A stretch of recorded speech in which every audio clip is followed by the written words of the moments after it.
Good afternoon, everyone. It's the appointed hour, 1 minute after 4 on um, whatever today is, Tuesday the 7th.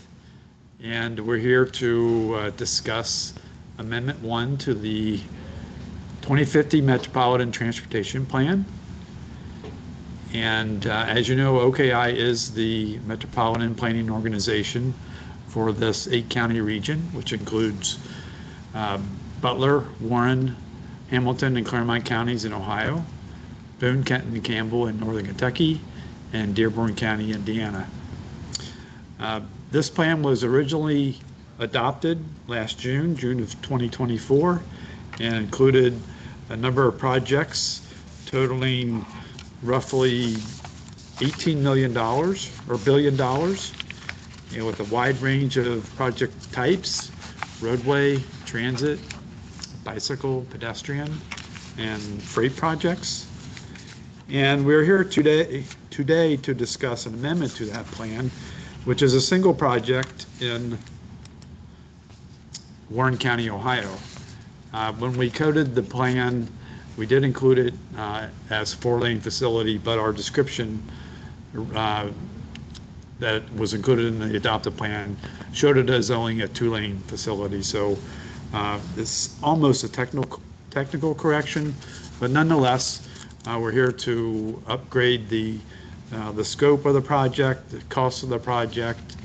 Unfortunately, we can rely on the previous regional emissions analysis and our interagency consultation with federal and state agencies across our 3 states, and back at central offices at the federal level and the state level, concluded that this was an appropriate and acceptable approach. So good news on that.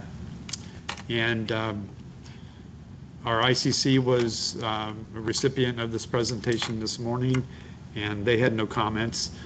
But if we receive comments during this meeting or anytime between now and our OKI board meeting on Thursday, we will share those comments with them so that they are aware of any thoughts that come in from our public. Here is a map showing the project location. The smaller view up in the right-hand corner is the South Lebanon area, and it's where State Route 48 crosses Turtle Creek as well as the Little Miami River. The zoom-in section to the left shows it a little bit better, though it's still a little small, but I hope you can see it. State Route 48 is an area of significant growth, and ODOT has acquired design funds to begin design of that facility. And at our meeting this morning with the ICC, Andy Reeser presented a TIP amendment that will follow this plan amendment, and that will be the same on Thursday. And so that will get the design funds for this project into the TIP if the OKI board approves that resolution. Some people prefer a tabular perspective of the project, and this has all the data that you may be interested in for this project. This is the PID 117567. It's in Warren County, Ohio on State Route 48. The official description is Mason Morrow Millgrove Road to Ridgeview Road. And as I mentioned earlier, it's a widening of the facility from 2 to 4 lanes, including the bridges over both Turtle Creek and the Little Miami River. With this amendment, we will adjust the cost from what we had in the original plan, which was $28.7 million, and substitute that for the new cost, which is $55.9 million. And the difference, of course, as you see on the screen, is $27.2 million. So a Metropolitan Transportation Plan has to be what is called fiscally constrained, and that means the value of the projects that we recommend have to be at or less than the estimated dollars that we'll have for delivering of those projects. So, cost versus revenue. And that yellow arrow you see on the screen shows that $27.2 million increase in the overall cost impact to the plan. And taking out the additional 27 million, we're still able to show that we will have enough funding because we have a positive balance of 340 million in our Ohio counties. And if you haven't figured it out yet, we do fiscal constraint by state because that's how the federal resources come to our region, by state. And so in this case, we just have the one Ohio project. And so the fiscal constraint, it really only deals with the Ohio side, and the ledger indicates that we are able to afford theoretically the project.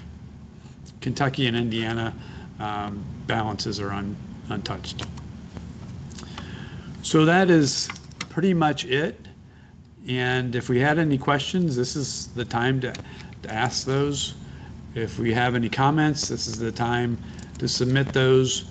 But if you feel like you think of something later you'd like to ask the OKI staff, you can email those to Regina Fields, rfields@oki.org.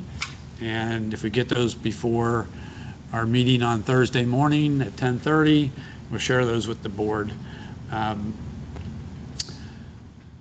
On Thursday, we will ask our OKI Board of Directors, or Executive Committee rather, to approve by resolution known as 2025-30, to approve the resolution or the amendment to the plan, and then we'll inform our state and local partners that the resolution was approved and the amendment is approved, and the next step will be for, as I mentioned earlier, OKI to include that in our transportation improvement program.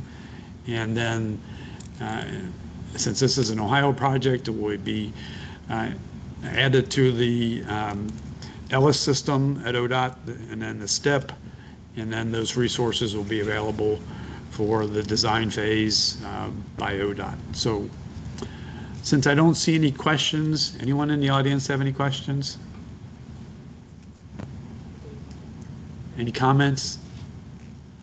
Okay, very good. So with that, we'll call that a wrap.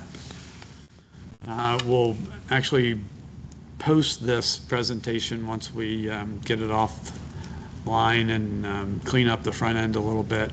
We'll post that on OKI's website, and anyone in the future can look at it. If you want to look at it 3 times, feel free to do so. If you want to look at it 4 times. Well, that's it. Thank you for listening, and we appreciate it. And that's all I have.